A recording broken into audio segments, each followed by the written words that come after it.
I don't know if I talk about this enough, but the reason that I love to write and record music is because it just allows me to connect with so many people. And being a retired Navy senior chief diagnosed with PTSD and having to figure out ways to cope with things that I personally deal with, music has become my outlet.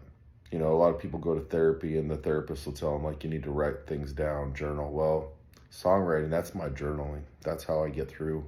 That's how I get through things. That's how I keep from snapping people's heads off, because now I have an outlet to write things down, and I get to work out those emotions on stage every time I perform.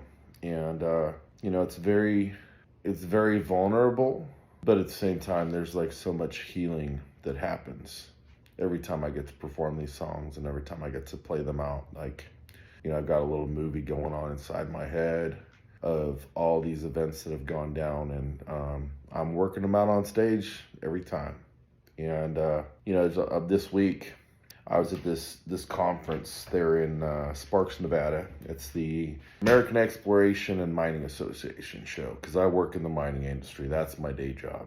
And had my guitar, took my guitar down to my little booth where we're trying to sell a bunch of gas monitoring equipment, and it was a little quiet, so I started playing a little bit just to pass the time and also maybe attract some people to come and talk to us. But this woman came over and she asked me, "Hey, I really like what you're doing." She's like really vibing with you know, doing a little finger picking and stuff. She's like, play me a song. So I was like, well, you wanna hear an original? Do you want to hear the cover? She goes, like, play me one of your original songs. Well, there's this song that I wrote that's kind of it's a sad song, you know, a military couple, young guy goes off to war, and just really it's about the struggles of being home alone while your man's off to war. And it talks about kind of some of the struggles that happened back with, you know, my grandparents and my parents, who are definitely baby boomers. And you know, my dad was in Vietnam and my mom was home while he was gone. And I didn't come until later, but you know, she was home. She was working little, you know, grocery store. I think she might have been working at a hardware store, but it doesn't really affect the story. But I was singing this song. It's very sad. It's a very sad song. It's about him going off to war, what she's doing while he's off to war, you know, holding down the home fort, and like, you know, the struggles that they go through. And then at the end of the song, he doesn't make it home, or he does make it home, but it's not the way that she would have liked. So it's very sad. The song's called Can You Hear That Trumpet Sound, you know?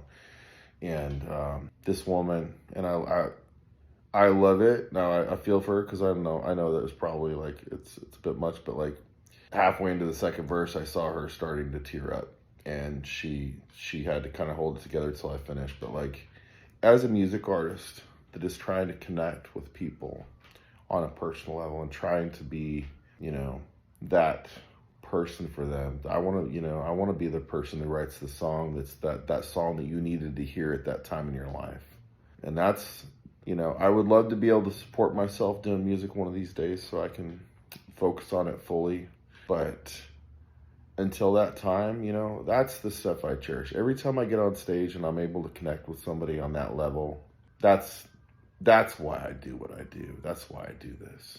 And yeah, there's a lot of fun songs that we can get up and we can jam to, and we get to connect with people on a different emotional level on those, you know, on that happy side. But when I'm bearing my heart and my personal life in my songs and putting those out for folks, and people are able to connect with me that way, that is more rewarding than just about anything that I do outside of that. You know, like, I work in the mining industry, and the company I work for, you know, our big tagline is life safety, you know, and that's why I'm passionate about what I do in the mining industry. I want to make sure that everybody gets to go home at the end of the day. But those are also the people I want to connect with. You know, I'm all about middle America, hardworking moms and dads trying to do the best they can to take care of their families, and you know, keep our nation great, and